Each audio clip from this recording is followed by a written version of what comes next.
आषाढी एकादशी निमित्त उपवासाचे इथे एक नाही दोन नाही तर चार चार पदार्थ केलेले आहेत. ते तुम्हाला मी दाखवणार आहे.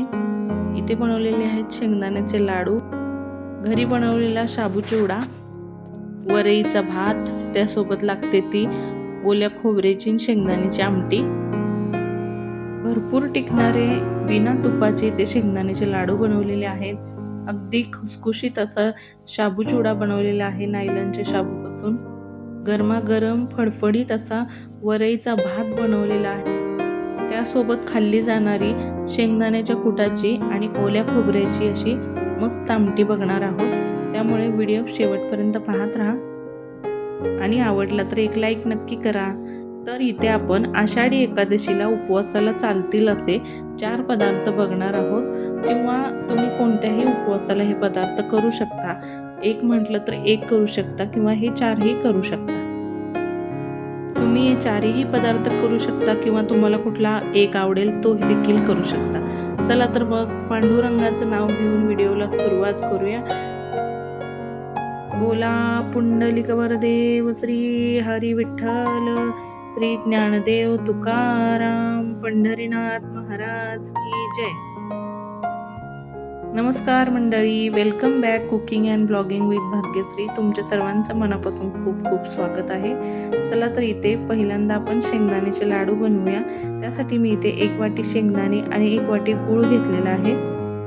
आता इथे शेंगदाण्याचे लाडू जास्त दिवस टिकण्यासाठी आपण शेंगदाणे व्यवस्थित छान खरपूस भाजायला हवेत. यासाठी मी इथे पॅन ठेवला आहे, यावरती मी शेंगदाणे भाजायला घेत आहे. जर तुम्ही मोठ्या आचेवर एकदम पटापट शेंगदाणे भाजून घेतले तर ते आतून कच्चे राहतात आणि त्याचा लाडूही एवढा चविष्ट लागत नाही आणि तो लवकर खराब होण्याची शक्यता असते. त्यामुळे मंद आचेवर खरपूस होईपर्यंत शेंगदाणे छान आपल्याला भाजून घ्यायचे आहेत. आता इथे आपले छान मंद आचेवर शेंगदाणे खरपूस भाजून झालेले आहेत. काढून घेऊया.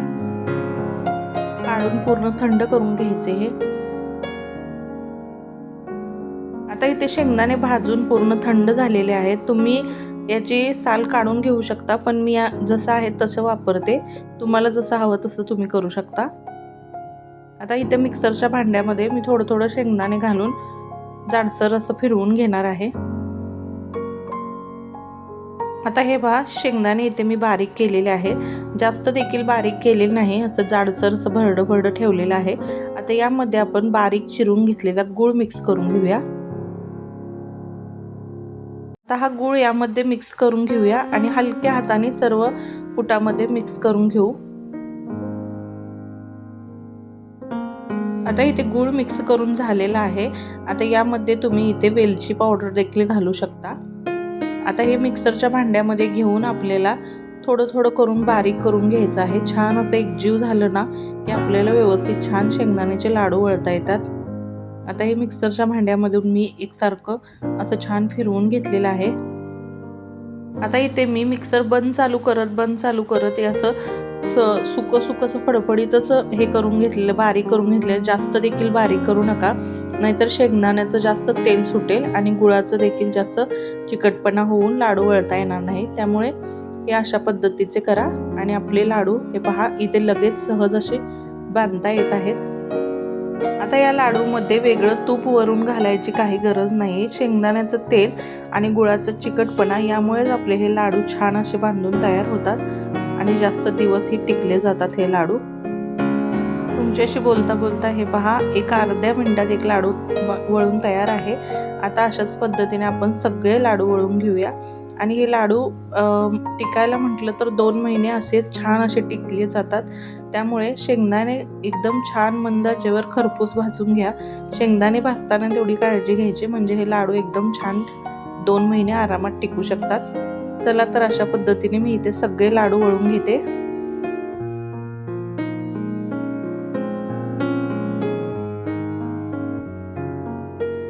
एक वाटी शेंगदाण्यामध्ये आपले 13 ते 14 लाडू झालेले आहेत. या प्रमाणात एवढ्या छोट्या आकाराचे हे लाडू बनवले आहेत, तरी सुद्धा एवढे लाडू झालेले आहेत. आता ही आपली पहिली रेसिपी तयार आहे इथे शेंगदाणा लाडूची.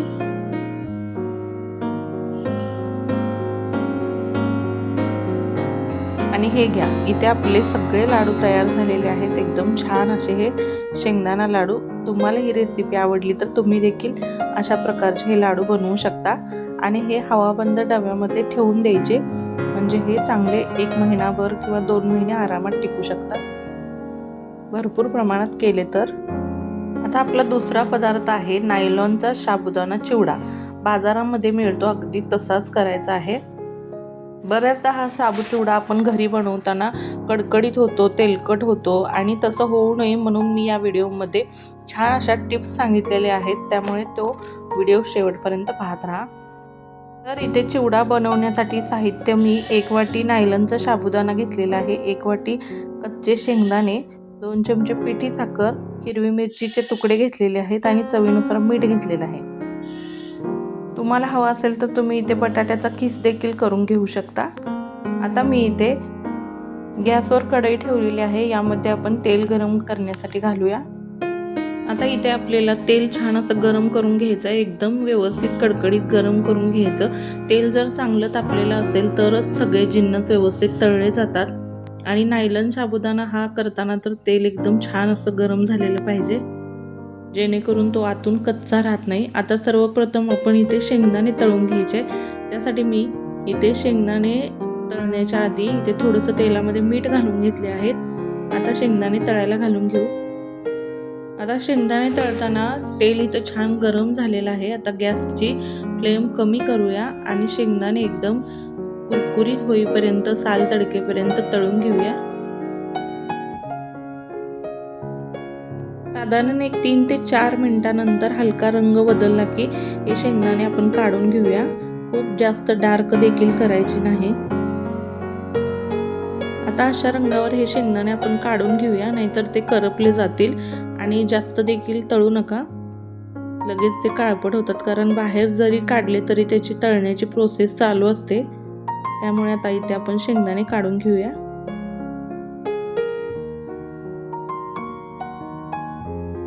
आता असे मी जाळीवर निथळण्यासाठी ठेवत आहे, म्हणजे जेणेकरून उरलेलं तेल देखील निघून जाईल.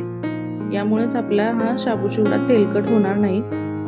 आता तळूया आपण इथं साबुदाणा. साबुदाणा तळण्यासाठी गॅस कमी किंवा मध्यम ठेवू नका, गॅस मोठ्या फ्लेमवरच ठेवा, म्हणजे एकदम तेल जास्त गरम असेल तरच हा साबुदाणा व्यवस्थित आतपर्यंत तळला जातो, म्हणजे तो कच्चा राहत नाही. आता इथे एकदम थोडासा साबुदाणा आपण टाकून घ्यायचा आहे आणि तो असा गोल गोल फिरवत तळून घ्यायचा आहे. थोडंसं काळजी घ्या, कारण तेलामध्ये हे साबुदाणा टाकल्यानंतर आपल्या अंगावरती उडू शकतं, त्यामुळे अंतरावरूनच हे साबुदाणा तळण्याचं काम करा. व्यवस्थित छान तेल कडकडीत गरम असायला पाहिजे आणि थोडा थोडाच टाकून आपल्याला हा साबुदाणा तळून घ्यायचा आहे, एकसारख्या गोल फिरवत. हे पहा, तर गॅस मोठाच ठेवून इथे साबुदाणा मी तळून घेतलेला आहे. हे पहा, एकदम असा पांढरा शुभ्र झाला ना, सगळीकडे एकसारखा फुलला ना, मगच हा साबुदाणा काढून घ्यायचा आहे. हे पहा किती छान फुललेला आहे आणि तो आतपर्यंत पूर्ण असा तळलेला आहे, अजिबात कच्चा राहिलेला नाही, त्यामुळे मोठ्या गॅसवरच तळायचा. आता मी हा शेंगदाण्यावरच काढून घेते.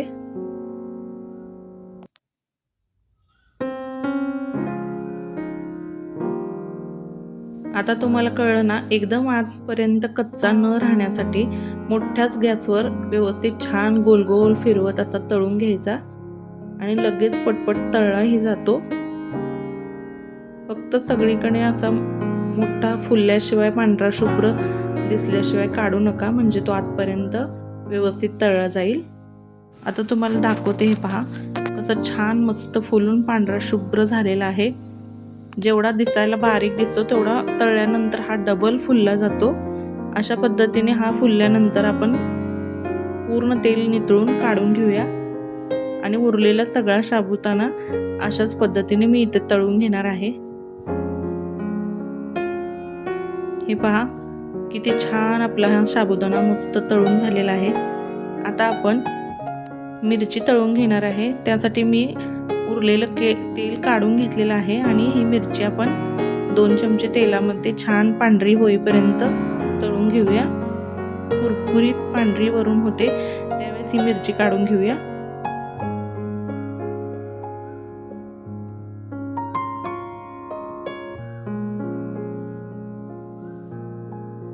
आता मिरची देखील तळून झालेली आहे, ती देखील या साबुदाण्यावर काढून घेऊ।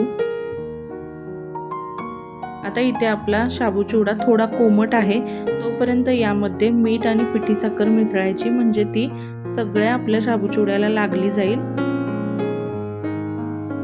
आता इथे तुम्हाला मी साबुदाणा दाखवते कसा तळलेला गेला आहे। आतपर्यंत एकदम मस्त तळलेला गेलेला आहे, एकदम कुरकुरीत असं झालं गेलं आहे। तर हा चिवडा आपण केला, हा अजिबात तेलकट होत नाही अशा पद्धतीने जास्त केल्यानंतर। आता इथे चवीनुसार मीठ घालून घेतलं आणि आपण जी पिठी साखर बनवून घेतलेली आहे ती घालून घेऊया आणि हे सगळं टॉस करत असं एकमेकाला छान लावून घेऊया।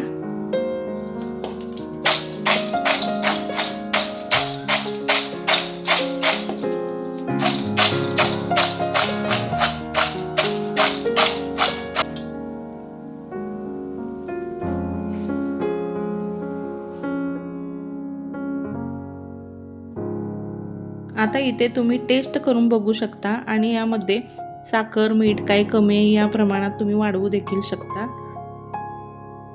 चला तर इथे आपला खमंग कुरकुरीत असा साबुदाणा चिवडा झालेला आहे। हा चिवडा तुम्ही एकदा करून ठेवा, हा आरामात महिनाभर टिकतो। संपूर्ण गार होऊ द्या, नंतर हा हवाबंद डब्यामध्ये किंवा बरणीमध्ये भरून ठेवल्यानंतर महिनाभर आरामात टिकतो। हे असा कुरकुरीत राहतो, एकदम छान चवीला झालेला आहे।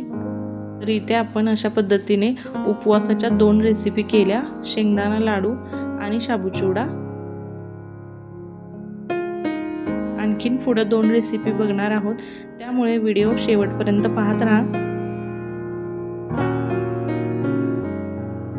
चला तर आता आपण करतोय उपवासाचा तिसरा पदार्थ, म्हणजे वरईचा भात म्हणजेच भगरीचा भात। तो कसा करायचा ते बघूया।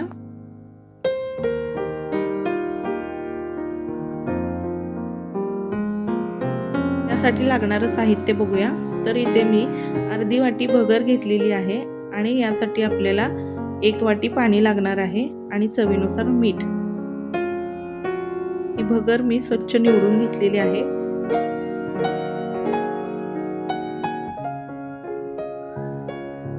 आता ही वरीचे तांदूळ आहेत ना, ही जी भगर आहे ना ती मी कढईमध्ये छान अशी भाजून घेणार आहे। भाजून घेण्याचं कारण म्हणजे आपण जेव्हा हिला बाजारातून आणतो त्यावेळेस ही भाजून घ्या आणि ज्यावेळेस आपल्याला भगर करायची आहे त्यावेळेस ही भाजून घेणं गरजेचं आहे।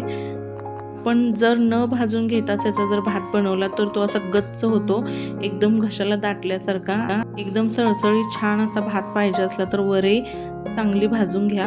हे वरीचं तांदूळ भाजून घ्यायचं मंद आचेवर आपल्याला एकदम छान अशी ही वरईचं तांदूळ भाजून घ्यायचं आहे। यामुळे काय होतं तर आपला भात शिजल्यानंतर एकदम मऊ मोकळा मोकळा होतो आणि थंड झाला तरी तो तसाच राहतो, एकदम छान असा होतो। इथे आपली वरई 3 ते 4 मिनिटं भाजल्यानंतर मस्त अशी भाजून तयार झालेली आहे। तर वरई काढून घेऊया आणि संपूर्ण थंड करून घेऊया। इथं पूर्ण गार झाल्यानंतर ही वरई आपल्याला स्वच्छ धुवून घ्यायची आहे आणि मगच याचा भात करायचा आहे। आता यामध्ये पाणी घालून मी ही वरई धुवून घेते।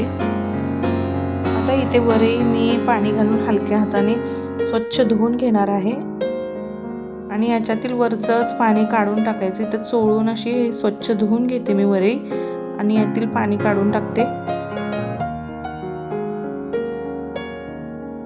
आता इथे वरई धुवून घेतलेली आहे। आता यामध्ये घालण्यासाठी पाणी घेऊया। तर 1 वाटी पाणी घ्यायचं आहे, कारण आपली वरीचं तांदूळ अर्धी वाटी होतं। जर तुमचे 1 वाटी तांदूळ असेल तर तुम्ही 2 वाट्या पाणी घेऊ शकता। नंतर वरून लागलं तर थोडंसं गरम पाणी वाढवू शकता। तर इथे मी 1 वाटी भरून पाणी ठेवत आहे। आता या पाण्याला चांगली अशी उकळी आणून घ्यायची। हे पहा, पाण्याला उकळी आलेली आहे। यामध्ये चवीनुसार मीठ घालून घेऊया आणि आपण भाजून स्वच्छ धुवून घेतलेली भगर यामध्ये घालून घेऊ।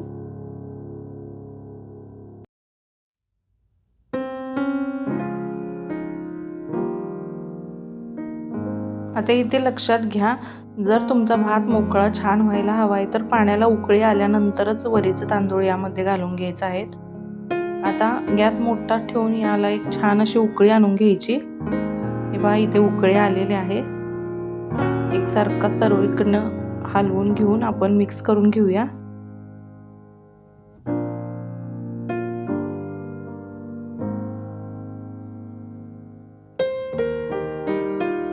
आता गॅस कमी करायचा आणि यावरती झाकण ठेवून एक 5 मिनिटं आपल्याला छान असं शिजू द्यायचं आहे. कढईने थोडंसं उघडं ठेवलेलं आहे मी वाफ जाण्यासाठी. आता 5 मिनिटानंतर हे पहा, वरई छान अशी मस्त शिजून फुलून वर आलेली आहे, एकदम मस्त झालेली आहे. पहा 5 मिनिटात इथं आपला मऊ मोकळा भगरीचा भात तयार झालेला आहे. यावरून मी थोडंसं तेल सोडून घेते, म्हणजे अगदी हा मोकळा होईल एकसारखा. आता याला छान अशी वाफ बसलेली आहे, एकदम मस्त शिजलेला आहे. आपण ही वरईचे तांदूळ जे आहेत ते आपण भाजून घेतल्यामुळे याला शिजायला जास्त वेळ लागत नाही, एकदम लगेच तयार होतो हा भगरीचा भात. आता याला थोडा मोकळा करून घेते आणि मग यावरती ताट झाकून ठेवायचं. आता इथे मी गॅस बंद केलेला आहे आणि झाकून ठेवायचं, म्हणजे आतल्या ते एकदम व्यवस्थित वाफ बसली जाईल. तर इथे आपला हा भगरीचा भात आणि वरईचा जो भात आहे तो तयार झालेला आहे. तुम्ही याला काय म्हणता हे कमेंटमध्ये नक्की सांगा. चला, आता उपवासाचा हा भगरीचा भात तर तयार आहे, पण याच्यासोबत खाल्ली जाणारी जी आमटी आहे ती आता आपण बनवणार आहोत. त्यामुळे पुढला पदार्थ आहे शेंगदाण्याची आणि ओल्या खोबऱ्याची आमटी. तर त्यासाठी साहित्य घेतलेले आहे. तिथे मी 1 वाटी भाजलेले शेंगदाणे घेतलेले आहेत. नंतर बारीक चिरून असे तर ओल्या खोबऱ्याचे 1 वाटी काप घेतलेले आहेत.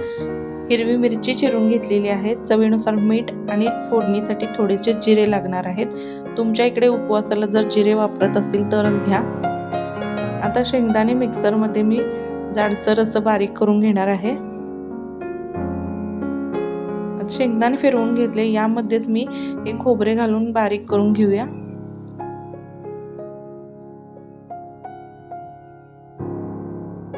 आता खोबरे देखील बारीक करून घेतलं. यामध्ये मी हिरवी मिरची आणि थोडंसं पाणी घालून हे बारीक करून घेते.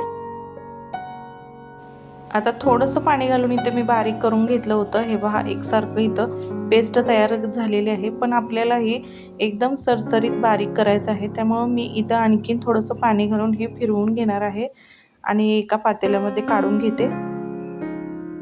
हे पहा, अशा पद्धतीची आपल्याला इथं पेस्ट लागत आहे. आता आपल्याला वरईच्या भातासोबत खायला आमटी बनवायची आहे, त्यामुळे आणखीन थोडी जरी पातळ केलं तरी देखील चालू शकतं.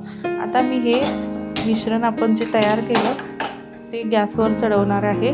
गॅसवर ठेवून याला उकळी आणून घ्यायची आहे. आणखीन थोडंसं पाणी घालून घेते मी इथे. याची आपल्याला पातळ अशी आमटी बनवून घ्यायची आहे.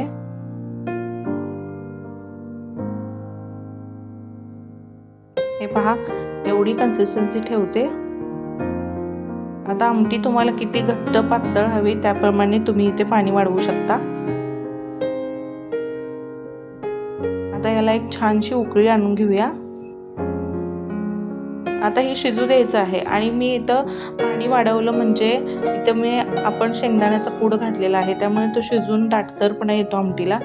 आता इथे चवीनुसार मीठ घालून घेते आणि 1-2 चमचे चवीनुसार इथे आपण साखर घालून घेणार आहोत. आता इथे 4-5 मिनिटं ही आमटी छान आपली उकळून घेतलेली आहे. हे पहा, एकदम दाटसरपणा आलेला आहे आमटीला या.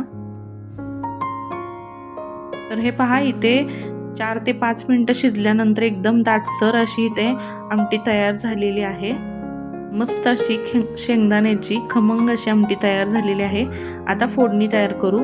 इथे मी गॅसवर कढलं ठेवलेलं आहे, त्यामध्ये 1 चमचा तेल गरम करण्यासाठी ठेवते. आता या तेलामध्ये जिरे घालून घेऊया. जिरे छान फुलले की या आमटीवर याची फोडणी देऊया.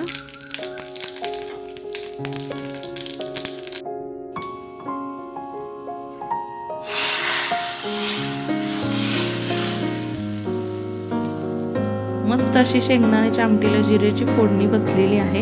इथे आपली आमटी तयार आहे उपवासाची.